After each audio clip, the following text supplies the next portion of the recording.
सभी को नमस्कार। करियर फर्स्ट चैनल पर आपका स्वागत है। डिक्टेशन लिखने के लिए तैयार रहें। Yes, ready, start.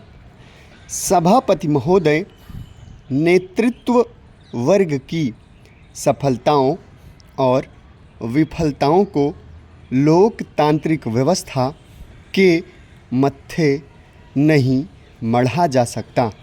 राजनीतिक अस्थिरता लोकतंत्र की एक प्रबल कमी कही जा सकती है। खंडित जनादेश के बूते कभी भी स्थिरता की कल्पना बेमानी है।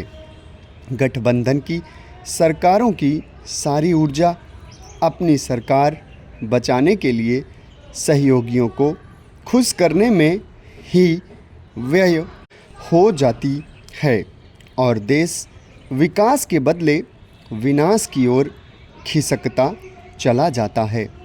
मनुवादी व्यवस्था की प्रबल विरोधी पार्टियां जब उसी के समर्थकों से हाथ मिलाकर सत्ता पर काबिज होती हैं तो लोकतंत्र का मूल उद्देश्य भी शक के घेरे में आ जाता है। अपनी तमाम खामियों के बावजूद यह लोकतांत्रिक व्यवस्था का ही परिणाम है कि हमारे देश में सत्ता परिवर्तन बिना किसी खून खराबे के हो जाता है।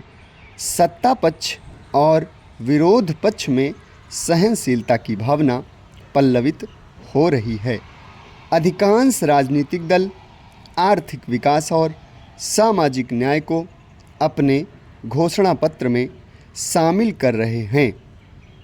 मोटे तौर पर विदेश नीति के मामले में भी आम सहमति बनती दिख रही है।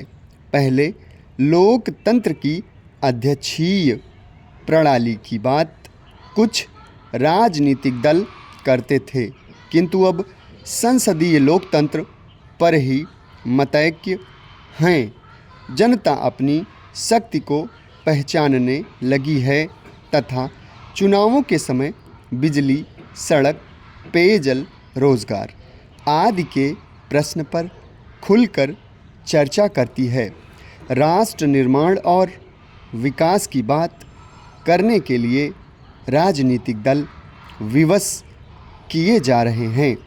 अतः स्पष्ट तौर पर कहा जा सकता है कि लोकतांत्रिक व्यवस्था ने भारत में न सिर्फ एक शासन प्रणाली को जन्म दिया है, बल्कि एक नए समाज और संस्कृति के निर्माण में भी महत्वपूर्ण भूमिका अदा की है।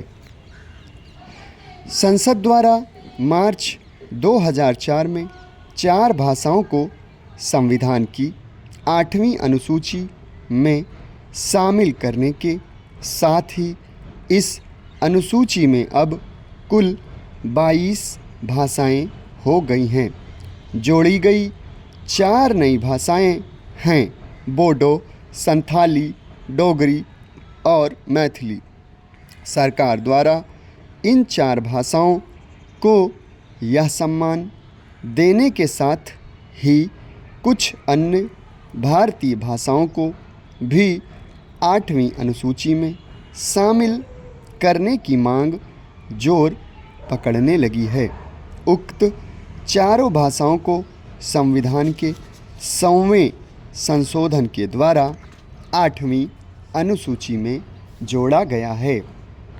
इस प्रकार अब इन चारों भाषाओं को भी संरक्षण प्रदान करने की जिम्मेदारी सरकार को उठानी होगी और इन भाषाओं और इनके साहित्य के विकास के लिए कदम उठाने होंगे।